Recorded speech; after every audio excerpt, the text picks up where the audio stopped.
বিশ্বাসের ভিত্তিতে ফ্রান্সের সাথে আমাদের সম্পর্ক উন্নত করতে ইচ্ছুক, সূত্র রয়টার্স।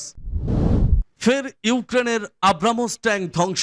রাশিয়ার ব্যাটল গ্রুপ সেন্টার থেকে অ্যামোস্তা এস অটোমেটিক আর্টিলারি সিস্টেমের ক্রুরা ক্রাসনোপল স্মার্ট যুদ্ধাস্ত্র ব্যবহার করে ইউক্রেনীয় সশস্ত্র বাহিনীর একটি মার্কিন তৈরি আব্রামোস ট্যাঙ্ককে আভদেভকা এলাকায় তার ক্রুদের সাথে নির্মূল করেছে। রাশিয়ান প্রতিরক্ষা মন্ত্রণালয় সোমবার এ তথ্য জানিয়েছে। আর্টিলারি সিস্টেমের কমান্ডারের মতে ট্যাঙ্কটি কাদায় আটকে যায় এবং পরবর্তীতে রাশিয়ান আর্টিলারি দ্বারা ধ্বংস হয়ে যায়। রাশিয়ান প্রতিরক্ষা মন্ত্রণালয় যোগ করেছে যে অরলান 30 ড্রোন রিকনেসান্স দলগুলো ট্যাঙ্কে আক্রমণ পরিচালনা ও নিয়ন্ত্রণ করেছিল, সূত্র তাস। ইহুদিবাদী পররাষ্ট্রমন্ত্রীর মন্তব্য, তুর্কি প্রেসিডেন্ট এরদোগানের পরিণতি হতে পারে সাদ্দামের মতো। ইহুদিবাদী ইসরায়েলের পররাষ্ট্রমন্ত্রী ইসরায়েল কাজ হুঁশিয়ারি উচ্চারণ করে বলেছেন, যদি গাজা যুদ্ধে হস্তক্ষেপের চেষ্টা করেন তাহলে তুরস্কের প্রেসিডেন্ট রজব তাইপ এরদোগানের পরিণতি ইরাকের সাবেক শাসক সাদ্দাম হোসেনের মতো হতে পারে। 2003 সালে সাদ্দাম মার্কিন সমর্থিত বহুজাতিক বাহিনীর হামলায় ক্ষমতাচ্যুত হন এবং পরে তাকে মার্কিন তত্ত্বাবধানে ফাঁসি দেওয়া হয়। গতকাল নিজ শহর রেজে ক্ষমতাসীন জাস্টিস অ্যান্ড ডেভেলপমেন্ট পার্টির এক সমাবেশে এরদোগান বলেন, ফিলিস্তিনি জনগণকে সাহায্য করার জন্য তুরস্কের সামরিক বাহিনী ইসরায়েলে প্রবেশ করতে পারে। তার এই বক্তব্যের পর ইসরায়েলের পররাষ্ট্রমন্ত্রী ক্ষুব্ধ প্রতিক্রিয়া জানিয়ে সাদ্দামের পরিণতির হুঁশিয়ারি দিয়েছেন এরদোগানকে।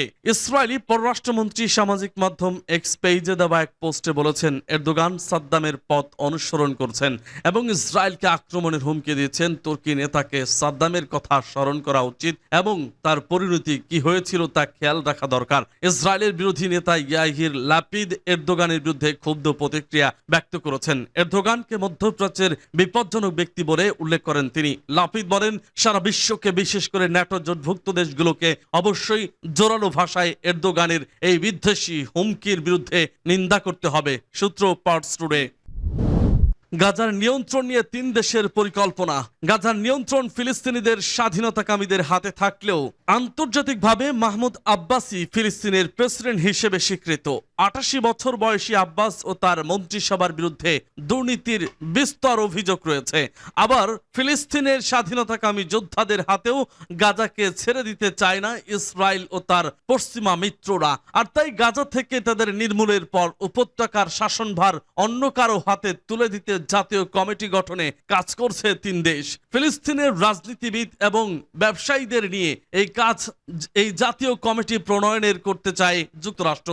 ইসরায়েল ও সংযুক্ত আরব আমিরাত সূত্রের বরাত দিয়ে মিডল ইস্ট আই জানিয়েছে, গাজা যুদ্ধ সমাপ্তির পর এই কমিটি অধিকৃত উপত্যকার শাসনভার কাঁধে তুলে নেবে। নাম প্রকাশে অনিচ্ছুক সূত্র বলছে, এই কমিটিতে ফিলিস্তিনের সব পক্ষের প্রতিনিধিত্ব করার কথা। তবে বাস্তবে কমিটির সদস্যরা হবেন ফাত্তাহর সাবেক নির্বাসিত নেতা ও ফিলিস্তিনের স্ট্রংম্যান মোহাম্মদ দাহলানের বিশ্বস্ত লোকজন। পরিকল্পনা অনেকটা এমন যে দাহলানকে ফিলিস্তিনি কর্তৃপক্ষের নেতৃত্বে বসানো হবে। নাম প্রকাশে অনিচ্ছুক সূত্র জানিয়েছে, এই পরিকল্পনা মেনে নিতে আব্বাসকে চাপ দিয়ে যাচ্ছেন আন্তর্জাতিক ও আঞ্চলিক রাষ্ট্রগুলো।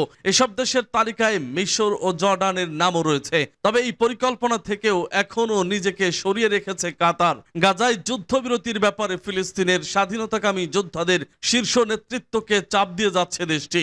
ধনাঢ্য ব্যবসায়ী দাহলান নির্বাসিত অবস্থায় বর্তমানে সংযুক্ত আরব আমিরাত বাস করছেন। 2007 সালে গাজার নিয়ন্ত্রণ হারায় ফিলিস্তিনি কর্তৃপক্ষ।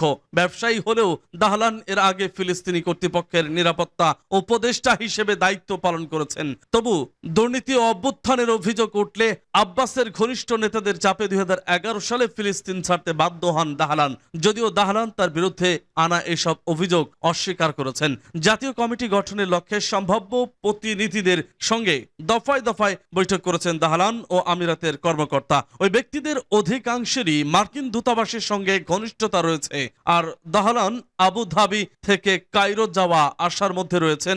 জানা গেছে, স্থায়ী যুদ্ধবিরতির পর কমিটির প্রথম কাজ হবে গাজায় আরব ও আন্তর্জাতিক সেনাদের নিয়ে গঠিত বাহিনীর প্রবেশ নিশ্চিত করা। আর এমন প্রস্তাব দিয়েছেন আমিরাতের একজন শীর্ষ কর্মকর্তা।